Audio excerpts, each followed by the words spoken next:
Negociação, conciliação, mediação e arbitragem são métodos alternativos para a resolução de conflitos.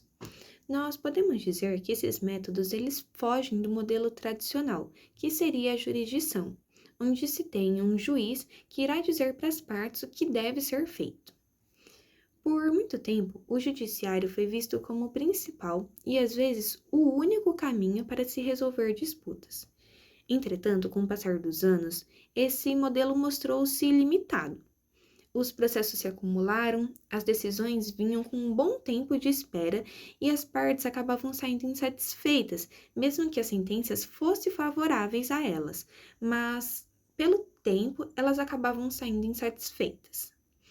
É nesse cenário que os métodos alternativos de resolução de conflitos ganham destaque. A negociação, a conciliação, a mediação e a arbitragem são caminhos que visam restaurar o diálogo, promover o consenso e oferecer soluções mais rápidas, econômicas e humanas para as partes.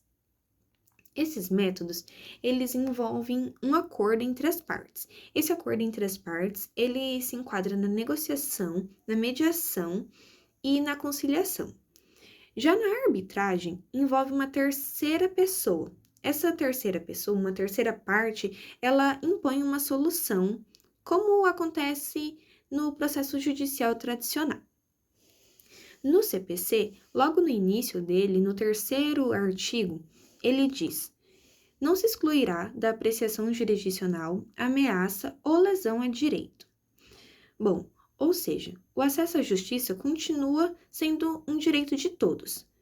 Mas, em seguida, no segundo e no terceiro parágrafo do mesmo artigo, ele deixa claro que a resolução de conflitos não precisa ser exclusivamente judicial. O segundo parágrafo diz o seguinte: o Estado promoverá sempre que possível a solução consensual dos conflitos. Já o terceiro parágrafo complementa: a conciliação, a mediação e outros métodos de solução consensual de conflitos deverão ser estimulados por juízes, advogados, defensores públicos e membros do Ministério Público, inclusive no curso do processo judicial. Esses dois parágrafos, eles representam uma mudança de paradigma. A justiça, ela deixa de ser apenas um lugar onde se ganha e se perde, mas também abrange um espaço para o diálogo, entendimento e reconstrução de relações. Ao estimular esses métodos, o Código ele busca desafogar o judiciário, já que, como dito anteriormente, com o passar dos anos, apenas o judiciário não dava conta de resolver todas as situações em um tempo favorável para as partes.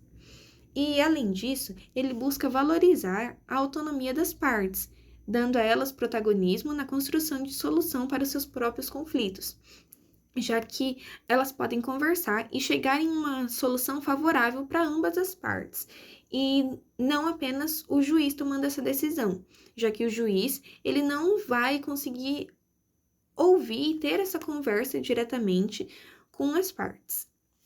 A Ana e a Juniele, nos próximos takes, elas vão explicar como cada um desses métodos funcionam e quando é mais indicado utilizar cada um deles. O primeiro método alternativo é a negociação. A negociação, ela é uma ferramenta que pode ser utilizada nos demais métodos alternativos. A negociação, ela ocorre de maneira mais simples, mais informal, ou seja, as próprias partes, elas podem entre si chegar a um acordo. Todavia, é importante que as partes estejam intuadas, estejam situadas do assunto. Então, elas precisam tratar de uma demanda que elas saibam o que elas estão falando. Então, a informação, o caso que elas visam solucionar, é importante que elas estejam cientes para, por conta própria, conseguirem resolver. Também é importante que elas tenham a noção do tempo e, além disso, também acerca do poder. Ou seja, que nenhuma das partes possua alguma autonomia sobre a outra, ou seja, que nenhuma das partes possua um domínio, que elas não se sintam intimadas uma pela outra, para que a negociação possa ocorrer de maneira simples, mas que tenha validade, porque o objetivo principal é que elas consigam conversar de maneira direta. Então, é necessário que elas tenham um diálogo para chegar na solução. A negociação, ela é uma ferramenta também utilizada em outros métodos, desde que siga todos esses preceitos, para que as partes participem, mas de forma simples, clara, e que exista um diálogo, para que não seja necessário inúmeros conflitos criados acerca da relação das partes interessadas. Depois, nós temos a conciliação. A conciliação, ela é prevista no artigo 165 do CPC até o 175. A conciliação, ela pode ocorrer de maneira judicial ou extrajudicial. A conciliação, ela obtém um terceiro imparcial, que é o conciliador. Esse conciliador, ele é das escolhas das partes. Então, as partes estão de acordo com o conciliador. Ele pode proporcionar a solução do conflito, desde que as partes acatem e sejam ouvidas. Então, ele não pode ser benéfico para um dos lados. O conciliador, ele vai estar ali no meio, fazendo com que as partes conversem entre si, que exista um diálogo entre as partes. Ele vai propor a solução, mas sem puxar para um lado, sem defender ou beneficiar apenas um lado. Então, diante disso, é necessário que o conciliador ele não tenha vínculo com nenhuma das partes, para que fique mais fácil, que ele proponha a solução e as partes reconheçam essa imparcialidade, analisem que ele não puxou para nenhum lado e vão solucionar o caso também através de diálogos e muitas vezes pode ser usado a negociação. Esse conciliador, ele tem uma base legal, mas todavia também existe a sua independência. É importante que ele respeite alguns critérios como imparcialidade, como a formalidade, ainda que ocorra de forma mais simples, não deixa de seguir como se fosse um processo. Então, esse conciliador, ele é extremamente importante, mas ele precisa respeitar também a confidencialidade, ele precisa seguir todos esses critérios e parâmetros. Para as partes, é algo extremamente útil, porque elas vão conseguir conversar entre si, sem que elas tenham algum vínculo com ele, e ele propõe a solução do caso posto. No parágrafo 2º do CPC, diz o seguinte, do artigo 165. O conciliador que atuará preferencialmente nos casos em que não houver vínculo anterior entre as partes, poderá sugerir soluções para o litígio, sendo vedada a utilização de qualquer tipo de constrangimento ou intimidação para que as partes se conciliem. Então, ele não pode, de maneira nenhuma, intimar as partes para solucionar o caso. Ele vai propor, respeitando os dois lados, entendendo o caso por completo, e a sua solução não vai ter ligação com nenhuma das partes em específico, porque a solução ela precisa ser geral, ela precisa atender todos eles. Isso ocorre diferente da mediação. O conciliador, ele pode propor a solução, ele tem parâmetro, desde que ele siga e respeite todos os processos, ele pode propor a solução do litígio. Meu nome é Juniele Medeiros Nunes, estudante de Direito da Unigran, e hoje a gente vai entender um pouquinho sobre a diferença de mediação e arbitragem. Bom, ambos essas duas coisas são métodos alternativos de resolução de conflitos, ou seja, são maneiras diferentes de procurar uma solução para os conflitos sem precisar de um juiz ou de uma burocracia que normalmente demanda mais tempo. Bom, primeiramente vamos entender o que é a mediação, onde pode ser encontrado sobre ela na lei número 13.140 de junho de 2015. A mediação será, de acordo com o artigo 2º, será orientada pelos seguintes princípios: a imparcialidade do mediador, a isonomia entre as partes, oralidade, informalidade, autonomia da vontade das partes, busca do consenso, confidencialidade e boa-fé.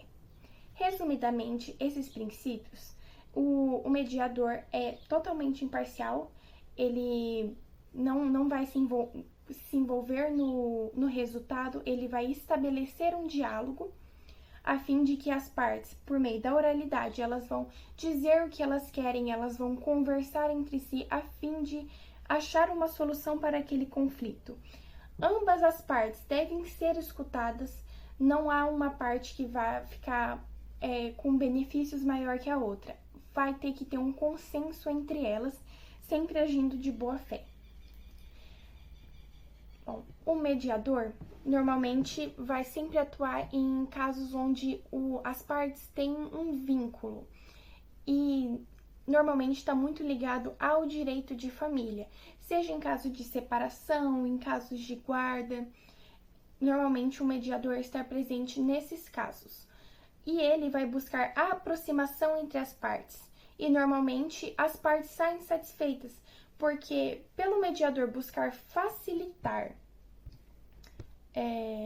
a comunicação entre as partes, sempre vai encontrar uma solução em que as duas concordem e as duas mesmas se proporam a fazer.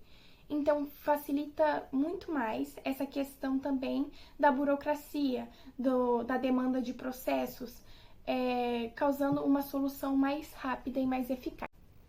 Bom, agora vamos entender um pouquinho mais sobre a arbitrariedade após já termos entendido o que é a mediação.